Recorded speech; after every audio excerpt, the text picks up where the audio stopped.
bust it down, put it in the jockey strap, strap it around, put it on me, put my drawers on, walk straight through the airport, get on the airplane. Right.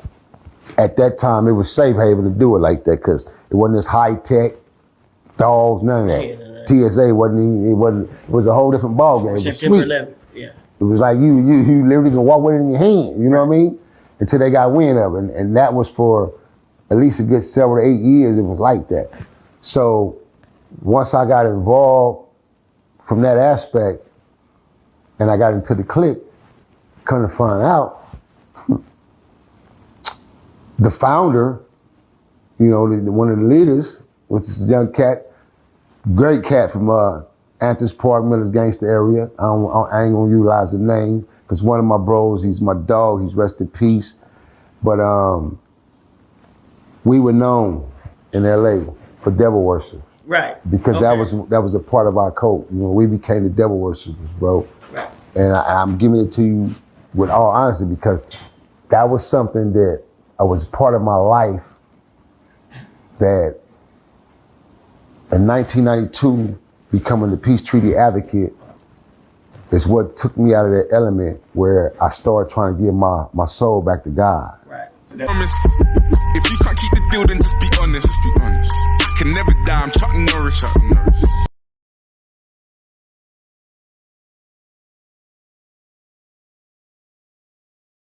Cult that runs the world. It was the 1980s.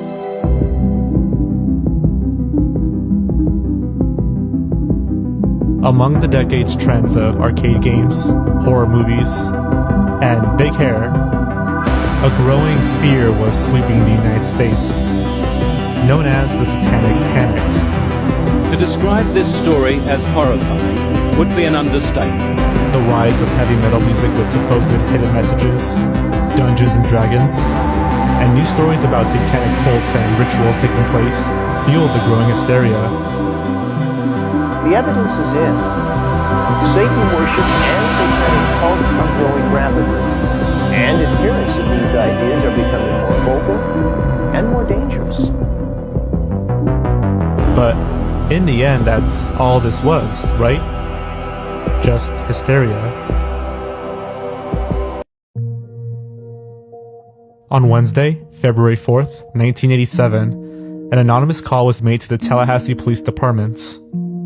The call stated that 2 well-dressed men were seen watching over 6 dirty and unkept children, ages 2 to 7, at a playground in Myers Park, Tallahassee. According to an official report of investigation, the children were covered with insect bites and very dirty. Most of the children were not wearing underwear, and all the children had not been bathed in many days. Whereas the 2 men were found wearing suits and ties. Even more disturbing was their vehicle, a 1979 Dodge van. Inside the van were maps, books, letters, 20 floppy disks, a computer, and a mattress. The vehicle was also described as being foul-smelling, and it appeared as though all 8 of them had been living inside that van for quite some time. The 2 men explained to the police that they were the children's teachers, and that they were driving to a school for brilliant children in Mexico. Police asked the men where the children's mothers were, to which they said they were being weaned from their mothers. The men were arrested on multiple accounts of child abuse, and all 8 of them were taken into custody for further questioning. The men identified themselves as Michael Houlihan and Douglas Ammerman. When questioned, the 2 men were initially apprehensive to communicate. Some reports claim that one of them wouldn't cooperate at all and would enter a trance-like state. Authorities turned their efforts to questioning the 6 children, and this is where things started to get unsettling. The children were identified as Mary Houlihan, Max Livingston, Benjamin Franklin, Honeybee Evans, BB, and John Paul Houlihan. Evidently, these were not the children's real names because they didn't have proper names. According to the police, 5 of the 6 children were uncommunicative and didn't seem to recognize common items or modern technology, such as typewriters, hot water, or electricity. The 6th and oldest child, Mary, showed signs of sexual abuse. Mary fortunately was able to communicate and give information to investigators. Here's some of what she said. Mary confirmed that the 2 men were indeed their teachers. However, she wasn't sure where they recently were or where they were going. When asked what her last name was, she replied, "Which one?" She stated that they lived in Washington in a house with other children and adults. She and the other children mainly survived on a raw fruit and vegetable diet, but were visibly malnourished and only fed as a reward for good behavior. When asked what the 2 men taught them, she responded with, "How to play games." She said they would receive instructions from their leader, a man known as the game caller or game leader, later to be known as a man named Marion Petty.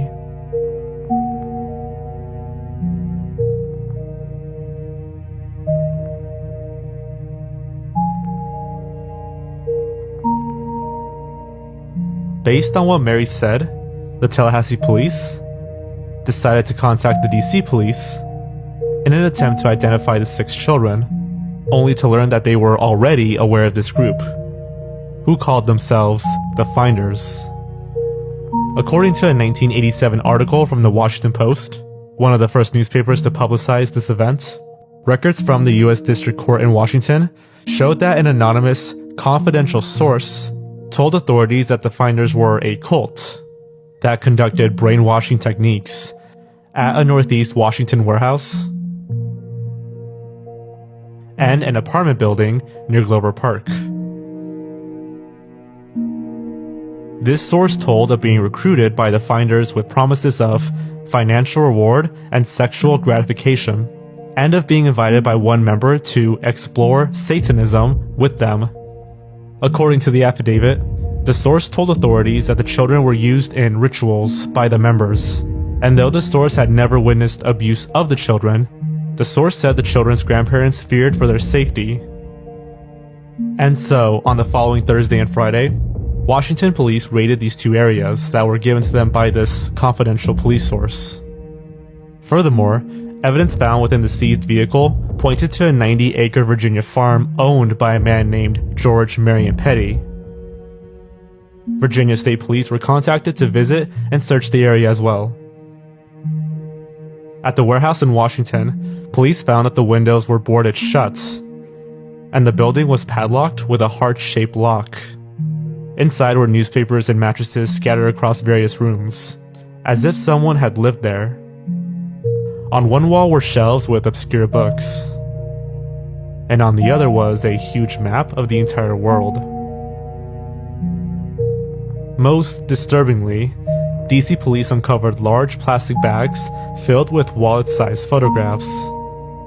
According to the U.S. Customs Service, some of these photos were of children, similar to school photos, naked children, children engaged in what appeared to be cult rituals involving the slaughtering of goats with 3 men wearing white robes, and one photo in particular that showed a child in chains. At the apartment building near Glover Park, neighbors were questioned and confirmed that 2 of the photographed children lived in that building. They also explained that only women and children lived there, but that they would occasionally see men visiting the house. One woman said that the children were often so dirty that they were easy to notice. At the Virginia farm, neighbors reported that they often saw vans containing children that were brought to the farm.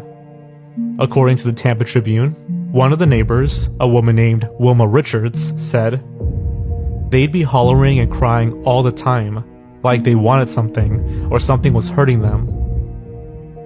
Wilma also explained that when she first met Marion Petty, he introduced himself as a Boy Scout leader. Although her and her husband were suspicious of the dozen or so men and children seen at their farm, they never phoned the authorities. On Friday, February 6th, Scott Hunt of the Tallahassee Police Department said, "It is our belief these kids were not kidnapped, but that their parents gave them away because one of the rites of passage into this satanic organization is that you have to give up your rights to your children, and that the leaders of this organization can do what they want with your children." It was around this time that a series of telephone death threats were being made towards the 6 children. The calls were described as brief and untraceable. Follow for part 2. This is strange because the children were transferred to a private foster home, and the police were careful to keep their location a secret.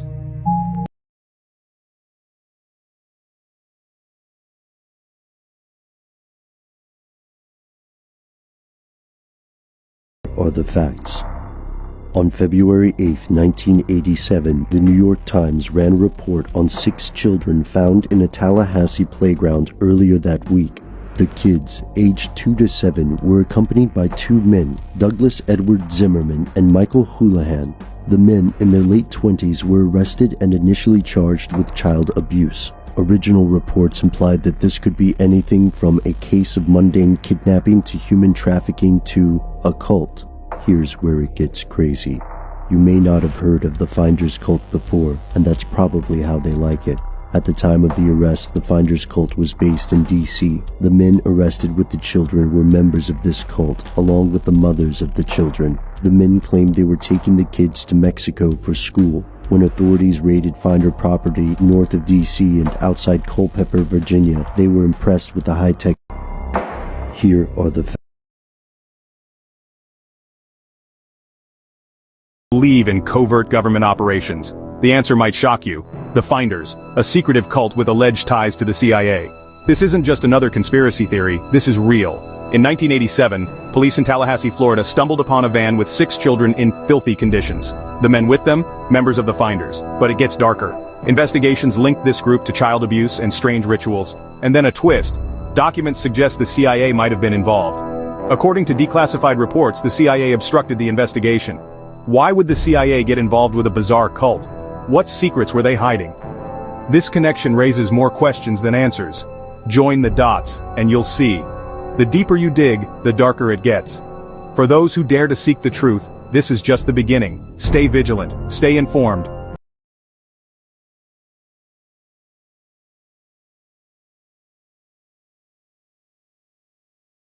Researchers draw connections between this group and other cases of alleged human trafficking and slavery, or even CIA connections. The CIA denies these allegations, and the leader of the Finders, Marion Petty, also denies any connection. In an article for U.S. News and World Report, Petty claimed that the group is a communal, holistic living and learning arrangement. They conduct freelance journalism, research, and competitor intelligence for foreign clients, but not for foreign governments. However, the article notes that law enforcement sources found some Finders' names in the FBI counterintelligence files. An alleged customs report paints a picture of an international organization actively working with embassies from Moscow to Hong Kong. This same report alleges that the investigation into child trafficking was blocked by the CIA, but was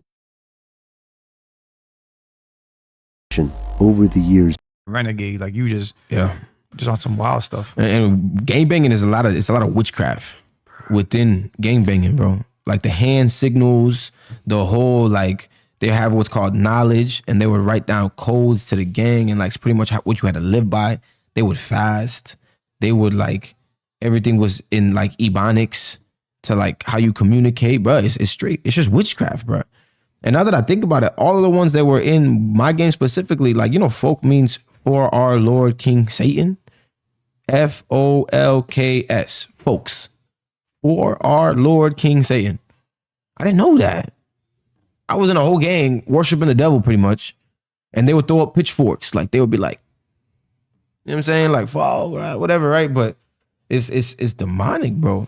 Like it's And demonic. they even wear the beads. They wore the beads, and the beads had to get blessed. They got to get the beads blessed. How do you get the beads blessed? So like the beads had to get blessed by one of the like higher ups, whether it be the OG, triple OG, double OG, or like it usually is one of the like the women, right? So the men do a lot of like the labor, like the guns and the drug dealing and everything, but the women, what they do is a lot of the witchcraft.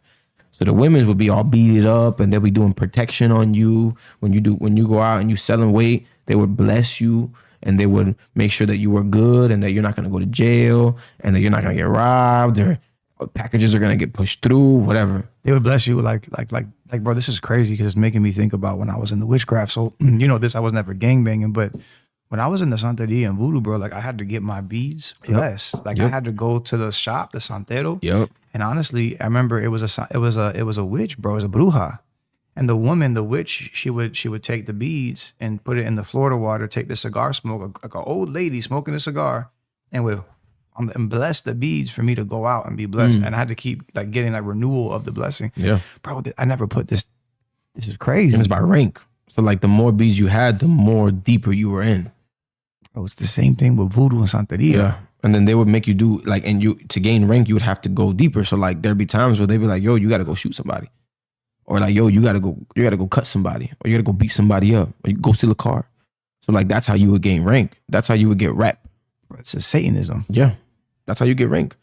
The more you would do, like I remember there was one time there was like I forgot who it was, some new people that they wanted to get down, bro. And the OG was pretty much straight up like, here's a strap, go shoot somebody, and that was their mission. They would go on missions, and that mission is what you had to go do, and you had to come back, and you would go with a member that's already a part of the gang, and he would confirm if you did it or not.